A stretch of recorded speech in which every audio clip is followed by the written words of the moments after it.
बिस्मिल्लाहिर्रहमानिर्रहीम। अस्सलाम वालेकुम स्टूडेंट्स, उम्मीद करता हूँ आप लोग सब खैरियत से होंगे। आज जो हमारा टॉपिक है वो ट्रेडिंग अकाउंट का कंप्लीट फॉर्मेट है जो मैं आज आपसे डिस्कस करूँगा। लास्ट लेक्चर में मैंने आपको फाइनल अकाउंट के बेसिकली तीनों अकाउंट्स के बारे में आपको बताया था, जिसमें trading account, profit and loss account और बैलेंस शीट के बारे में हमने पढ़ा था। वो हमने फॉर्म ऑफ समराइज्ड फॉर्म में पढ़ा था कि क्या होता है। आज हम उस न्यूमेरिकल के पॉइंट ऑफ व्यू से देखेंगे कि ट्रेडिंग अकाउंट को कैसे बनाया जाता है और उसमें कौन कौन से जो आइटम्स होती हैं वो इंक्लूड होती हैं। ठीक है, तो देखा जाए तो सबसे पहले ट्रेडिंग अकाउंट की हमने एक डेबिट साइड है। सबसे पहले हमारे पास ट्रेडिंग अकाउंट की एक डेबिट साइड है, जैसे कि ये हमारी जो हमारे पास आ जाती है, ये हमारे पास डेबिट साइड रिकॉर्ड हो जाती है। ये हमारे पास डेबिट साइड है और ये हमारे पास जो है ये हमारी क्रेडिट साइड है। ठीक है, तो डेबिट सबसे पहले देखा जाए डेबिट साइड पे, तो डेबिट साइड पे हम सबसे पहले अगर रिकॉर्ड करते हैं तो हमारे पास ओपनिंग स्टॉक होता है कि वो स्टॉक जो कि हमारा प्रीवियस अगर अनसोल्ड है तो वो अगले साल का ओपनिंग बन जाता है। ठीक है, उसके बाद हमारे पास परचेजेस आती हैं, परचेजेस जो हमने इस साल हमने न्यू परचेज़ किए हैं। ठीक है, और उसके बाद हमने उसमें से लेस करनी है purchase return outwards, purchase allowance और परचेज़ डिस्काउंट। ये तमाम रिटर्न्स होती हैं जो हम अपने जो चीज़ें ख़रीदी हैं अगर वो डिफेक्टिव निकल आए तो हम उनको वापस कर देते हैं। ठीक है जी, तो हम परचेज़ में से अगर परचेज़ रिटर्न, डिस्काउंट और अलाउंसेस को माइनस कर देंगे तो उसके बाद जो हमारे पास रिमेनिंग अमाउंट आएगी दैट इज़ नेट परचेज़। ठीक है, वो नेट परचेज़ आ जाएगी।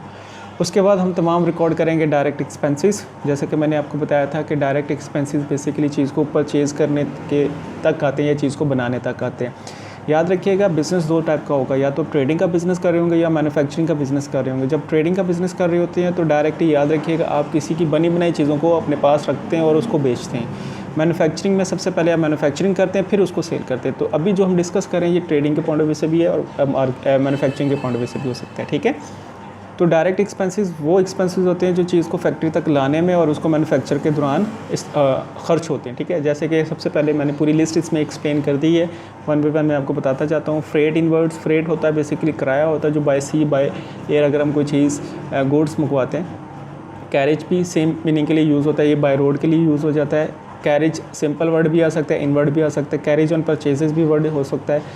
कार्टेज, वेजेस आपकी पता होना चाहिए कि वेजेस आपकी उजरत होती है जो वर्कर्स को पे करते हैं डेली बेसिस पे। वेजेस एंड सैलरीज के नाम से भी आ सकता है। उसके बाद लिखा हुआ है octroi duty, custom duty, excise duty. ये बेसिकली वो तमाम टैक्सेस होते हैं जो गुड्स के ऊपर लगते हैं, ये भी हमारे डायरेक्ट एक्सपेंसेस में आ जाता है। मोटिव पावर बेसिकली प्रोडक्ट को बनाने के लिए जो एनर्जी यूज़ होती है, ऑयल गैस वगैरह, ये उसके लिए यूज़ हो रहा है। रॉयल्टी अगर आप किसी पर्सन की जो गुड्स उसकी बनाई हुई चीज़ आप अपने बिज़नेस के अंदर उसको सेल कर रहे हैं तो आपको ऑब्वियसली उसकी रॉयल्टी पे करनी पड़ती है, उसकी कुछ ना कुछ फ़ी आपको पे करनी पड़ती है। फॉर एग्जांपल आपकी अगर बुक शॉप है तो अगर आप किसी ऑथर की बुक को सेल करते हैं तो वो आपका सोर्स ऑफ अर्निंग, तो क्योंकि बुक शॉप जो है मेन आपका सोर्स ऑफ अर्निंग जो है वो बुक्स को सेल करके, लेकिन जो जिस राइटर की वो बुक होती है आपको उसको उसकी अमाउंट भी पे करनी पड़ती है पब्लिशर्स को उसकी रॉयल्टी की बेस पे। फैक्ट्री रेंट है, फैक्ट्री एक्सपेंसेस हैं, मैन्युफैक्चरिंग एक्सपेंसेस हैं, फैक्ट्री इंश्योरेंस है, इंश्योरेंस इन ट्रांजिट है, अगर रास्ते में आपने कोई चीज़ें मंगवा रही हैं तो इंश्योरेंस करिए। क्लियरिंग चार्जेस हैं, ट्रांसपोर्टेशन इनवर्ड है, डॉक चार्जेस हैं, to coal coke, gas, fuel, oil, water, ये सारे के सारे आपके पास जितने भी एक्सपेंसेस हैं सारे के सारे आपके डायरेक्ट एक्सपेंसेस की लिस्ट में आ जाते हैं। ठीक है, तो ये पूरी कंप्लीट मैंने लिस्ट बयान कर दी है जिसमें आपके पास डायरेक्ट एक्सपेंसेस मेंशन किए हुए हैं। ठीक है, तो डेबिट साइड पे आपने याद रखिएगा, डेबिट साइड पे आपने ट्रेडिंग अकाउंट के ये सारी चीज़ों को मेंशन करना है। अब ये सारी की सारी पेपर में नहीं आएंगी, इनमें से कुछ आपसे पूछी जा सकती हैं। ठीक है, इसके बाद हम मूव करते हैं अपनी क्रेडिट साइड पे। अब क्रेडिट साइड पे देखा जाए तो हमारे पास सिर्फ ये चीज़ें आती हैं। क्रेडिट साइड पे सिर्फ आती है बाय सेल्स। सेल्स बेसिकली आपकी डायरेक्ट इनकम को कहते हैं। डायरेक्ट इनकम जिसका बिज़नेस करते हैं ना, जो बेसिकली आपका मेन इंग्रेडिएंट्स होता है जिसको आप बेच के अर्निंग करते हैं। ठीक है, और सेल्स में से माइनस कर देते हैं सेल्स रिटर्न इनवर्ड भी कहते हैं, सेल्स अलाउंस भी, सेल्स डिस्काउंट, ये सारे के सारे रिटर्न्स होती हैं जो हम सेल्स में से क्या कर देंगे, माइनस कर देंगे। और उसके बाद हम लिखते हैं क्लोजिंग स्टॉक। क्लोजिंग स्टॉक वो स्टॉक होता है जो इस साल हमारा सेल होने से रह गया तो वो क्लोजिंग स्टॉक आ जाएगा। ठीक है, यानी ओपनिंग स्टॉक डेबिट साइड पे अगर क्लोजिंग स्टॉक क्रेडिट साइड पे आएगा। ठीक हो गया। इसी तरीके से जब हम ये दोनों चीज़ों को रिकॉर्ड कर लेते हैं तो फिर हम क्या करेंगे कि दोनों साइड्स का टोटल हम करेंगे। यहाँ पे हम दोनों साइड्स का टोटल लिखेंगे, इस साइड पे भी टोटल लिखेंगे, इस साइड पे भी टोटल लिखेंगे। अब ये जो दोनों साइड्स पे टोटल लिखा हुआ है वो इस तरीके से टोटल आएगा कि दो डेबिट और क्रेडिट में जो मैक्सिमम टोटल होगा उसको हमने दोनों साइड्स पे रिकॉर्ड कर देना है। ठीक हो गया, दोनों साइड पे क्या कर देना है, रिकॉर्ड कर देना है। उसके बाद मैक्सिमम टोटल में से मिनिमम टोटल को हमने माइनस करना है, और माइनस करने के बाद जो आंसर आएगा या तो वो आपका ग्रॉस प्रॉफिट होगा या आपका वो ग्रॉस लॉस होगा।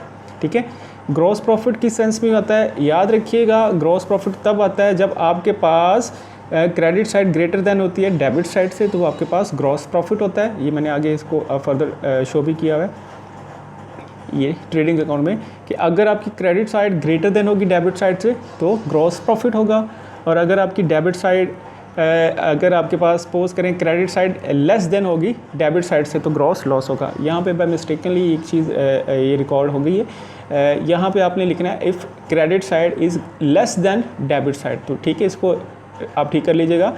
क्रेडिट साइड यहाँ पे ग्रॉस लॉस के सामने जो लिखना है if credit side less than debit side, तो याद रखिएगा इसको हम क्या नाम देंगे, ग्रॉस लॉस को नाम देंगे। ठीक हो गया, तो इस तरीके से हम इस ट्रेडिंग अकाउंट को मेंटेन करेंगे, इसमें हम अपना ग्रॉस प्रॉफिट और ग्रॉस लॉस को फाइंड आउट करेंगे। ये तमाम लिस्ट है, इसको अच्छे तरीके से आपने याद करना है, तो तभी आप इस क्वेश्चन को परफॉर्म कर सकेंगे। ठीक है, उसके बाद मैं आपको बताता हूँ कि ट्रेडिंग अकाउंट के कुछ फीचर्स हैं। नंबर 1 क्या है कि पहला स्टेज है फाइनल अकाउंट मेंटेन करने का। याद रखिएगा ये ट्रेडिंग कंसर्न के पॉइंट ऑफ व्यू से भी डिस्कस हो सकता है, मैन्युफैक्चरिंग कंसर्न के पॉइंट ऑफ व्यू से भी डिस्कस हो सकता है। उसके बाद याद रखिएगा अकाउंटिंग पीरियड के एंड पे बनता है, ये साल के एंड पे जब ये अकाउंटिंग पीरियड ख़त्म होता है उस वक्त ये हम मेंटेन करते हैं। उसके बाद only direct revenues and direct expenses are consider. Revenue का वर्ड भी यूज़ होता है, इनकम का वर्ड भी यूज़ होता है, यहाँ पे सिर्फ डायरेक्ट रेवेन्यू और डायरेक्ट इनकम और डायरेक्ट एक्सपेंसेस को ही यूज़ करते हैं। ठीक है, उसके बाद direct expenses are recorded on the debit side and direct incomes are recorded on the credit side. यानी डेबिट साइड पे तमाम एक्सपेंसेस आ जाते हैं डायरेक्ट, और क्रेडिट साइड पे इनकम रिकॉर्ड होती है।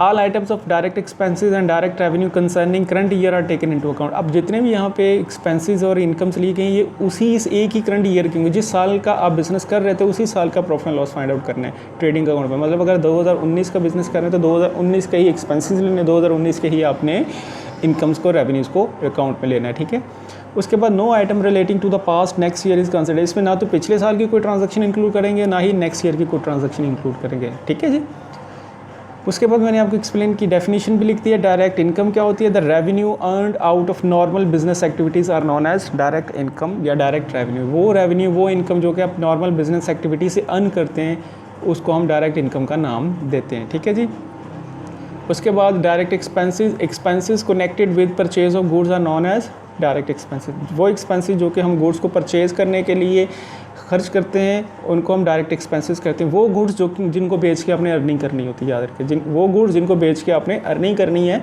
उन्हीं के ऊपर होने वाले तमाम एक्सपेंसेस को डायरेक्ट एक्सपेंसेस का नाम दिया जाता है। ठीक है जी, तो ये तो था ट्रेडिंग अकाउंट। ठीक है जी, नेक्स्ट लेक्चर में इंशाल्लाह ताला मैं आपको प्रॉफिट एंड लॉस अकाउंट का फॉर्मेट बताऊंगा और उसको अच्छे तरीके से आपके उसमें कौन कौन से पॉइंट्स, कौन कौन से एक्सपेंसेस डिस्कस होते हैं, कौन सी रेवेन्यूज़ डिस्कस होते हैं, वो सारे के सारे इन डिटेल आपको इंशाल्लाह बताऊंगा। अपना बहुत सा ख्याल रखिएगा जी, अल्लाह हाफिज़।